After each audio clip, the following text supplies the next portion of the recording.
Welcome to another Simple Dad Instagram tutorial.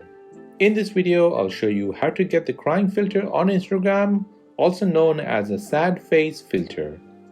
Before moving on to the video, I would appreciate if you can support me by liking this video so YouTube can push it out to others who need this tutorial. So there is some good news on Instagram.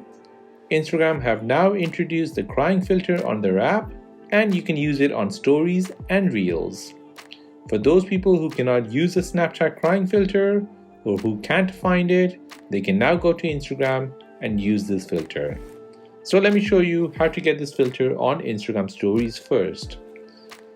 So before we begin, first make sure you update your Instagram app to the latest version. You can do this by going to the App Store or Play Store and then updating your Instagram app. Please note, this works on iPhone and Android. Now, once that is updated, go ahead and open up your Instagram app. Now tap on the plus sign and then tap on Stories.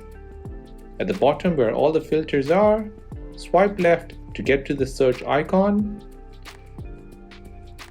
Tap on the search icon, and now at the top, search for sad face. In the search results, look out for this lady as the cover page of the sad face filter. This filter is made by the Instagram user name Bianca Garuti. Tap on it.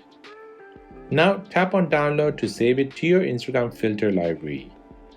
Now go back to your Instagram story recording screen and find your sad face filter from the filter library. Tap on it to activate it and use it on yourself or use it on other people. Now using this filter, you can create your very own Instagram stories. Now let's see how to find this filter on Reels. Once you've opened up the Instagram app, tap on the plus sign and then tap on Reels. Now tap on Effects. Search for sad face. In the search results, you're looking for this sad face picture. Make sure to find this lady in the icon picture. Tap on it and this will activate the sad face filter on yourself or someone you're filming. Now you can create your very own Instagram Reels using the sad face filter. And that is how to get the crying filter on Instagram stories and Reels. If this helped you out, then please consider subscribing to this channel for more videos like this. If you have any other questions, then please do let me know in the comment section down below. Thanks for watching and see you in the next one.